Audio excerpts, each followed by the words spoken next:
السلام عليكم ورحمة الله وبركاته. أعوذ بالله من الشيطان الرجيم. بسم الله الرحمن الرحيم. الحمد لله نحمده ونستعينه ونؤمن به ونتوكل عليه ونعوذ بالله من شرور أنفسنا ومن سيئات أعمالنا. من يهده الله فلا مضل له ومن يضلله فلا هادي له. ونشهد أن لا إله إلا الله وحده لا شريك له.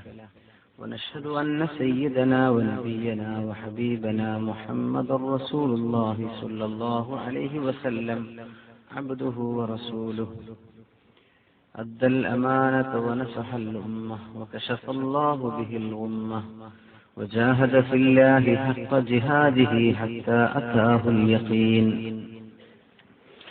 أعوذ بالله من الشيطان الرجيم. بسم الله الرحمن الرحيم. وأنكحوا الأيام منكم والصالحين من عبادكم وإمائكم إن يكونوا فقراء يغنهم الله من فضله والله واسع عليم. وليستعفف الذين لا يجدون نكاحا حتى يغنيهم الله من فضله والذين يبتغون الكتاب مما ملكت أيمانكم فكاتبوهم إن علمتم فيهم خيرا وآتوهم مما لله الذي آتاكم ولا تكرهوا فتياتكم على البغاء إن أردنا تحسنا لتبتغوا عرض الحياة الدنيا ومن يكرههن فإن الله من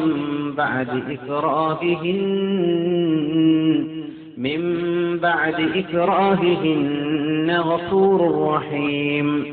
ولقد أنزلنا إليكم آيات مبينات ومثلا من الذين خلوا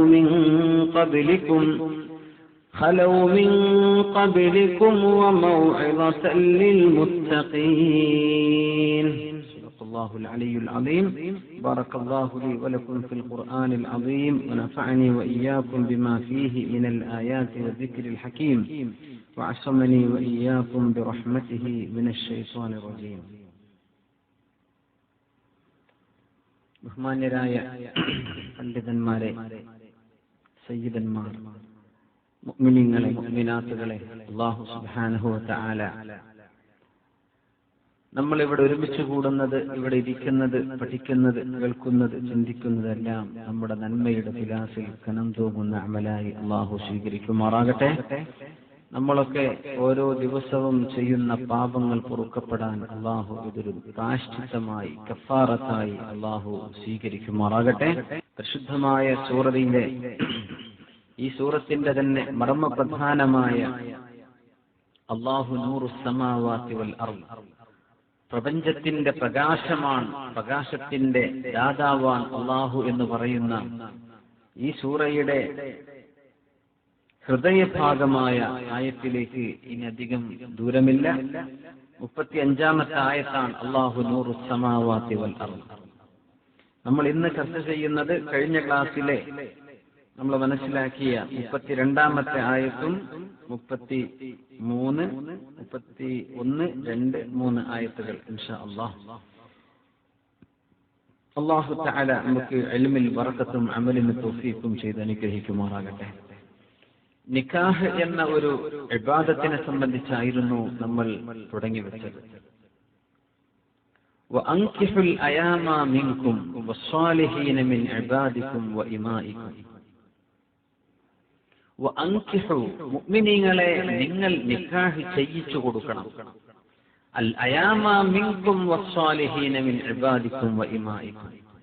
അൽ അയാമ, നിങ്ങളിൽ വിവാഹം ചെയ്തിട്ടില്ലാത്ത ഭാര്യയോ ഭർത്താവോ ഇല്ലാത്ത ആണുങ്ങൾക്കും പെണ്ണുങ്ങൾക്കും, ഭാര്യമാരില്ലാത്ത ആണുങ്ങൾ, ഭർത്താവില്ലാത്ത പെണ്ണുങ്ങൾ, പ്രായപൂർത്തിയായവർ, ഭർത്താവ് മരിച്ചതുകൊണ്ടാകാം, തീരെ കല്യാണം കഴിക്കാത്തത് കൊണ്ടാകാം, കല്യാണം കഴിച്ചിട്ടില്ലാത്തവർ, അവർക്ക് നിങ്ങൾ നിക്കാഹ് ചെയ്യിച്ചു കൊടുക്കണം അതിന്റെ സമയമായാൽ. വസ്സാലിഹീന മിൻ ഇബാദിക്കും വഇമാഇക്കും, നിങ്ങളിലെ അടിമകളിൽ നിന്ന് ആണുങ്ങളും പെണ്ണുങ്ങളുമായവരെയും നിങ്ങൾ നിക്കാഹ് ചെയ്യിക്കണം. അവരിൽ അടിമകളിൽ സ്വാലിഹീങ്ങൾ എന്ന് പറയുന്നു. സ്വാലിഹീങ്ങൾ എന്ന് പറഞ്ഞതിന്റെ അർത്ഥം തന്നെ അൽ മുഅ്മിനീന വൽ മുഅ്മിനാത്ത്, അടിമകളിൽ മുഅ്മിനീങ്ങളായവർ പുരുഷന്മാരും മുഅ്മിനീങ്ങളായ പെണ്ണുങ്ങളും, അവർക്ക് നിങ്ങൾ നിക്കാഹ് ചെയ്യിച്ചു കൊടുക്കണം. അടിമ സമ്പ്രദായം ഇന്ന് നിലവിലില്ല, അതുകൊണ്ട് ആ ചർച്ച നമുക്ക് ഇന്ന് ഇവിടെ പ്രസക്തമല്ല. അടിമകൾ എന്ന് പറയുന്നത് മാ മലക്കത്ത് ഐമാനുക്കും എന്ന് ഖുർആനിന്റെ പ്രയോഗം തന്നെ അങ്ങനെയാണ്. നിങ്ങളുടെ വലതുകൈ ഉടമപ്പെടുത്തിയത് എന്ന് ഭാഷാർത്ഥം വരികയും എന്നാൽ അടിമകൾ, അടിമ സ്ത്രീകൾ എന്ന് വിവക്ഷ നൽകപ്പെടുകയും ചെയ്യുന്ന ഒരു പ്രയോഗമുണ്ട്. ഖുർആനിൽ വന്ന ചില വചനങ്ങൾ നമ്മളതിന്റെ കോണ്ടെക്സ്റ്റ് മനസ്സിലാക്കാതെ വെറുതെ അർത്ഥം പറഞ്ഞു പോയാൽ അബദ്ധത്തിലായി പോകും. വലത് കൈ ഉടമപ്പെടുത്തിയത് എന്ന് പറഞ്ഞാൽ ആർക്കെങ്കിലും വലത് കൈ കൊണ്ട് പിടിച്ചു വച്ച് ആരെങ്കിലും കിട്ടിയാൽ അതൊക്കെ അടിമകളാകുമോ? അല്ല. അടിമകൾ എന്നത് ഒരു തലമുറകളായി അടിമ സമ്പ്രദായം നിലനിന്നിരുന്ന ഒരു സമൂഹത്തിലാണ് വിശുദ്ധ ഖുർആൻ അവതരിക്കുന്നത്, മനസ്സിലാക്കണം. അടിമകൾ ഉണ്ടായിട്ടുള്ളത് തന്നെ യുദ്ധങ്ങളിലൂടെയാണ്. യുദ്ധങ്ങളിലെ ക്യാപ്റ്റീവ്സ്, യുദ്ധങ്ങളിലെ ചിറപ്പുള്ളികൾ എന്ന് നമ്മൾ പറയുന്ന യുദ്ധത്തിൽ പരാജയപ്പെടുന്ന ശത്രു സമൂഹത്തിൽ ആ യുദ്ധക്കളത്തിൽ പരിസരത്തും ബാക്കിയാകുന്ന ആണുങ്ങളും പെണ്ണുങ്ങളുമാകുന്ന ജനസഞ്ചയം മുഴുക്കയും അടിമകളായി പിടിക്കപ്പെടുന്നവരാണ്. അതന്നും അതിന്റെ മുമ്പുമുള്ള ലോകത്തെ നിയമം അതായിരുന്നു. അങ്ങനെ അവർക്ക് മക്കൾ ജനിച്ചാൽ അവരെന്ത് ചെയ്യും? അടിമയെടുത്ത് ജനിക്കുന്ന മക്കളും അടിമകളാണ്. അങ്ങനെ ഒരു നമ്മൾ ഡൈനാസ്റ്റി എന്നൊക്കെ പറയുന്ന പോലെ അടിമകളുടെ ഒരു ശൃംഖല തന്നെ ലോകത്ത് നിലവിലുണ്ടായിരുന്നു. ഇന്നതില്ല. വേലക്കാരികളായ ആളുകൾ, അങ്ങനെ ചർച്ച നടക്കാറുണ്ട്. ഇപ്പൊ ഒരു മുതലാളിയുടെ വീട്ടിൽ ഖിദ്മത്തിന് വേല ചെയ്യാൻ വരുന്ന ആണുങ്ങളും പെണ്ണുങ്ങളും പല രാജ്യക്കാരുമായ ആളുകളൊക്കെ ഈ അടിമ സ്ത്രീകളിൽ പെടുമോ? പെടില്ല, ഉറപ്പാണ്. അങ്ങനെ സമ്പ്രദായം തന്നെ ഇന്നില്ല, അടിമകളില്ലല്ലോ. അബ്രഹാം ലിങ്കന് മുമ്പൊക്കെ അഷ്റഫുൽ ഖൽഖ് റസൂലുള്ളാഹി സ്വല്ലല്ലാഹു അലൈഹി വസല്ലം തങ്ങൾ ആ സമ്പ്രദായം എടുത്തു കളയുകയാണ്. വളരെ ഡീപ്പ് റൂട്ട് ആയിട്ടുള്ള ഒരു സമ്പ്രദായമായിരുന്നു അടിമ. എന്തുകൊണ്ട് ഇസ്ലാം ഒറ്റയടിക്ക് നിഷ്കാസനം ചെയ്തില്ല എന്ന ചോദ്യം അന്ന് നിലവിലുള്ള സാഹചര്യമോ ചരിത്രമോ പഠിക്കാത്തവരങ്ങനെ ചോദിക്കുക. അങ്ങനെ ഒരു പിഴുതെറിയാൻ പറ്റുന്ന സിസ്റ്റം ആയിരുന്നില്ല അന്നത്തെ സ്ലേവറി. അതുകൊണ്ടാണ് അള്ളാഹുവിന്റെ ദീൻ ഒരുപാട് കുറ്റങ്ങൾക്ക്, തിന്മകൾക്ക്, ഇസ്മുകൾക്ക് പ്രായശ്ചിത്തം വെച്ചത് കഫാറ. എന്താണ്? മുഅ്മിനായ ഒരാളെ എട്ടുക്ക് ചെല്ലുക, മോചിപ്പിക്കുക. ഉസ്മാൻ ഇബ്നു അഫ്ഫാൻ റളിയല്ലാഹു അൻഹു എന്നും കുല്ല യൗമിൽ ജുമുഅ, എല്ലാ വെള്ളിയാഴ്ചയും അടിമച്ചന്തയിൽ പോയി ഒരടിമയെ വാങ്ങി അള്ളാഹുവിന്റെ മാർഗത്തിൽ ഞാൻ നിന്നെ മോചിപ്പിച്ചു എന്ന് പറയുക പതിവായിരുന്നു ഉസ്മാൻ ഇബ്നു അഫ്ഫാൻ റളിയല്ലാഹു അൻഹുവിന്. അങ്ങനെയൊക്കെ ഒരുപാട് പ്രോത്സാഹനം ചെയ്തുകൊണ്ടാണ് ആ സിസ്റ്റം ഇല്ലാതാക്കപ്പെടുന്നത്. അത് ഇന്നത്തെ വേലക്കാരികളോ വേലക്കാരെയോ സംബന്ധിച്ചല്ല. ഇബാദിക്കും ഇമാഇക്കും എന്ന പ്രയോഗം അവർ വേലക്കാരാണ്, ഖാദിമുകളാണ്. ഖദം എന്ന് പറയുന്ന വിഭാഗമാണ്, എന്തല്ല, അടിമകളല്ല. ഇനി അല്ലാഹു പറയുന്ന ബിസ്മില്ലാഹിർ റഹ്മാനിർ റഹീം, إن يكونوا فقراء يغنيهم الله من فضله والله واسع عليم. കല്യാണം കഴിക്കാതിരിക്കുന്ന ആണുങ്ങളോ പെണ്ണുങ്ങളോ അതുപോലെ തന്നെ അടിമ സ്ത്രീകളോ അടിമകളായ പുരുഷന്മാരോ ഈ യകൂനു ഫുഖറാ, അവർ ഫഖീറുമാരാണെങ്കിൽ, ഫഖീർ അങ്ങേയറ്റം ദാരിദ്ര്യമുള്ള ആളുകളാണെങ്കിൽ യുഗ്നിഹുമുല്ലാഹു മിൻ ഫദ്ലിഹി, യുഗ്നിഹുമുല്ലാഹു മിൻ ഫദ്ലിഹി, അല്ലാഹു അവർക്ക് ഐശ്വര്യം കൊടുക്കും, അല്ലാഹു അവർക്ക് ഗിന നൽകും. പൈസ ഇല്ലല്ലോ എന്ന് വിചാരിച്ച് നിങ്ങൾ അവരെ കല്യാണം കഴിപ്പിക്കാതിരിക്കല്ലേ. അല്ലാഹു തആല എന്ത് ചെയ്യും? അവർക്ക് അല്ലാഹു ഐശ്വര്യം കൊടുക്കും. അപ്പൊ കല്യാണം കഴിപ്പിക്കുന്നതിലുള്ള ക്രൈറ്റീരിയൻ നിങ്ങൾ നോക്കേണ്ടത് സമ്പത്തല്ല എന്ന് പഠിപ്പിക്കുകയാണ് അല്ലാഹു. ജനങ്ങളാകെ നോക്കുന്നത് എന്താ? സമ്പത്ത്. അതാ നോക്കുന്നത്. സുബ്ഹാനല്ലാഹ്. ഇനി യകൂനു ഫുഖറാ, അവര് ഫഖീറന്മാരാണ്, കയ്യിൽ പൈസയൊന്നുമില്ല, പക്ഷെ അവർക്ക് നിക്കാഹിന്റെ ചെലവൊക്കെ വഹിക്കാനും കല്യാണത്തിന് പുലർത്താനൊക്കെ കഴിയും, പക്ഷെ അവർ ഫഖീറുമാരാണ്, വലിയ സമ്പാദ്യങ്ങളൊന്നും ഇല്ലാത്ത ആളുകളാണ്. അതിനെ ചൊല്ലി നിങ്ങൾ നിക്കാഹിനെ മുടക്കല്ലേ. യുഗ്നിഹുമുല്ലാഹു മിൻ ഫദ്ലി, അല്ലാഹു അവന്റെ ഔദാര്യം കൊണ്ട് അവർക്ക് അല്ലാഹു ഐശ്വര്യം കൊടുത്തേക്കും. അതുകൊണ്ട് നിങ്ങൾ കല്യാണം കഴിച്ചു കൊടുക്കാതിരിക്കേണ്ട. നിങ്ങൾ കല്യാണം കഴിച്ചു കൊടുത്തോ, അല്ലാഹു അവർക്ക് ഐശ്വര്യം കൊടുക്കും. വല്ലാഹു വാസിഉൻ അലീം, അല്ലാഹു അവന്റെ നിഅമത്ത് വിശാലമാക്കി കൊടുക്കുന്നവനും അലീം, അത് ആർക്കൊക്കെ കൊടുക്കണം ആർക്കൊക്കെ കൊടുക്കണ്ട എന്ന് തീർച്ചയായും അറിയുന്നവനുമാണ് അല്ലാഹു ജല്ല ജലാലു. അതുകൊണ്ട് നിക്കാഹിന്റെ വിഷയത്തിൽ സമ്പത്ത് നോക്കി നിങ്ങൾ മാറി നിൽക്കല്ലേ.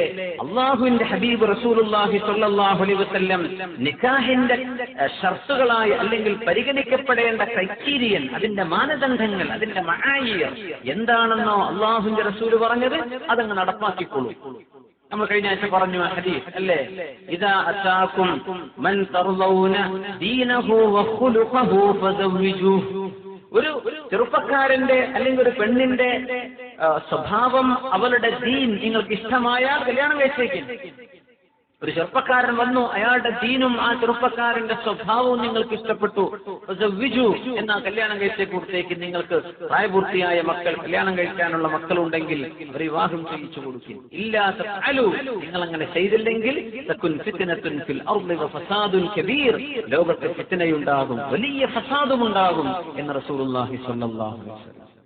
സമ്പത്തില്ലല്ലോ എന്ന് വിചാരിച്ച് ഒഴിവാക്കില്ലേ.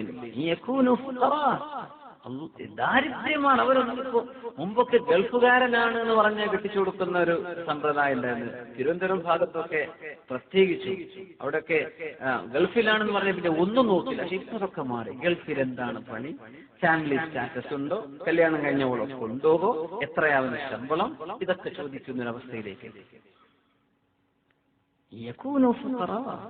നിങ്ങൾക്ക് അയാളുടെ ദീൻ ഇഷ്ടമായോ, അയാളുടെ സ്വഭാവം ഇഷ്ടമായോ, പിന്നെ നിങ്ങൾ മറ്റൊന്നിനും കാരണം പറഞ്ഞ് മാറ്റിവെക്കല്ല. നിങ്ങൾ കല്യാണം കഴിച്ചേ കൊടുത്തേക്കില്ല, ഇല്ലെങ്കിൽ ഫിത്നയുണ്ടാകും. സമ്പത്തില്ലാത്തത് കൊണ്ട് നിങ്ങൾ ചെയ്യാതിരിക്കല്ലേ. ഈ യകൂനു ഫുഖറാ യുഗ്നിഹുമുല്ലാഹു മിൻ ഫദ്ലി, അല്ലാഹു അല്ലേ സമ്പത്ത് കൊടുക്കുന്നവൻ, സമ്പത്ത് എടുക്കുന്നവനും അല്ലാഹുവാണ്. ലില്ലാഹി മാ അഅത വലില്ലാഹി മാ അഖദ, എടുക്കുന്നവനും അല്ലാഹുവാണ്, കൊടുക്കുന്നവനും അല്ലാഹുവാണ്. കയ്യിലുള്ള ഒരുപാട് ആളുകളിൽ നിന്ന് അല്ലാഹു എടുത്തു കൊണ്ടുപോകുന്നുണ്ട്, ഇല്ലാത്തവർക്ക് എമ്പാടും അല്ലാഹു കൊടുക്കുന്നുണ്ട്. മിൻ ഫദ്ലി, അല്ലാഹുവിന്റെ ഔദാര്യമാണ്. ഔദാര്യം എന്ന് പറഞ്ഞാൽ ഒന്നും അങ്ങോട്ട് കൊടുക്കാതെ, ഒരു കാരണവും നമ്മിലില്ലാതെ അല്ലാഹു തരുന്നതിനാണ് ഫദ്ൽ എന്ന് പറയാം.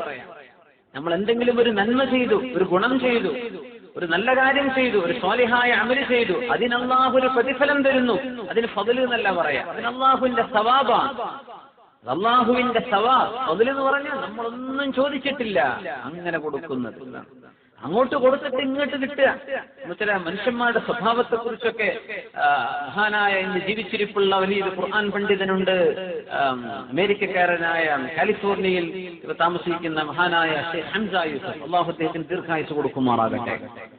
അദ്ദേഹത്തിന്റെ ഒരു സംസാരത്തിൽ അവർ പറയാണ്, ജനങ്ങൾ പറയും ഞാൻ നല്ല സ്വഭാവക്കാരനാണ് അല്ലേ, നമ്മൾ നല്ല സ്വഭാവക്കാരാന്ന് പറയും. എന്തേ നല്ല സ്വഭാവക്കാരെന്ന് പറഞ്ഞാൽ I am good to those who are good to me. അതെന്ത് സൽസ്വഭാവം? എന്നോട് നല്ല നിലക്ക് പെരുമാറുന്നോടൊക്കെ ഞാൻ നല്ല നിലക്ക് പെരുമാറുള്ളൂ. അതല്ലല്ലോ സൽസ്വഭാവം എന്ന് പറഞ്ഞാൽ എന്താ? ഇങ്ങോട്ടൊന്നും കിട്ടുന്നില്ല, എന്നിട്ടും അങ്ങോട്ട് നമ്മൾ സൽസ്വഭാവത്തിൽ പെരുമാറും, അപ്പോഴേ അത് കൊടുക്കാവുള്ളൂ അല്ലെ. ഇങ്ങോട്ട് കിട്ടുന്നത് തിരിച്ചു കൊടുക്കാൻ ആർക്കാ കഴിയാത്തത്? നമ്മളെ സ്നേഹിക്കുന്നവരങ്ങോട്ട് തിരിച്ചു സ്നേഹിക്കുക, അതെല്ലാവർക്കും കഴിയും. അത് ചെയ്യാത്തവനാണ് നമ്മൾ ഒരു ഓഡ് പേഴ്സൺ എന്ന് പറയാ, ഒരു ഒച്ചയാണെന്ന് പറയാ. അങ്ങനെയാണ്. കാരണം അങ്ങനെയൊന്നും ഒരു കോമൺ സെൻസോ അങ്ങനെ ഒരു കോമൺ റെസ്പോൺസോ ഇല്ലെങ്കിലാ പ്രശ്നം അല്ലെ. ഇങ്ങോട്ട് നല്ല പെരുമാറുന്നവരോട് നല്ല അങ്ങോട്ട് അങ്ങനെയല്ല. ഇങ്ങോട്ടൊന്നും അവർ തരുന്നില്ല, ഇങ്ങോട്ട് അവർ നല്ല നിലക്കല്ല പെരുമാറുന്നത്. അവരോട് നമുക്ക് നല്ല നിലക്ക് പെരുമാറാൻ പറ്റുന്നുണ്ടോ, അപ്പോഴേ നമ്മളിൽ സൽസ്വഭാവം ഉണ്ട് എന്ന് പറയാൻ പറ്റുള്ളൂ. അല്ലാത്തതൊക്കെ സ്വാഭാവികല്ലേ. അല്ലാഹു സുബ്ഹാനഹു വ തആല അല്ലാഹുവിനൊരു ഇഹ്സാൻ, അല്ലാഹു പറഞ്ഞ ഒരു നന്മ ചെയ്തില്ലെങ്കിൽ പോലും അല്ലാഹു ഇഫ്ളാൽ ചെയ്യും, അല്ലാഹു ഔദാര്യം ചെയ്യും. അതാണ് മിൻ ഫദ്ലി. നിങ്ങളൊന്നും എനിക്ക് തന്നിട്ടല്ല, എനിക്ക് ഇഷ്ടപ്പെടുന്ന നിങ്ങൾ ചെയ്തിട്ടും ആവണമെന്നില്ല, ഞാൻ നിങ്ങൾക്ക് തരാം. അത് അല്ലാഹുവിന്റെ ഫദ്ലാണ്. طلع البدر علينا من ثنيات الوداع وجب الشكر علينا ما دعا لله داعي أيها المبعوث فينا جئت بالأمر المطاع جئت شرفت المدينة مرحبا يا خير داعي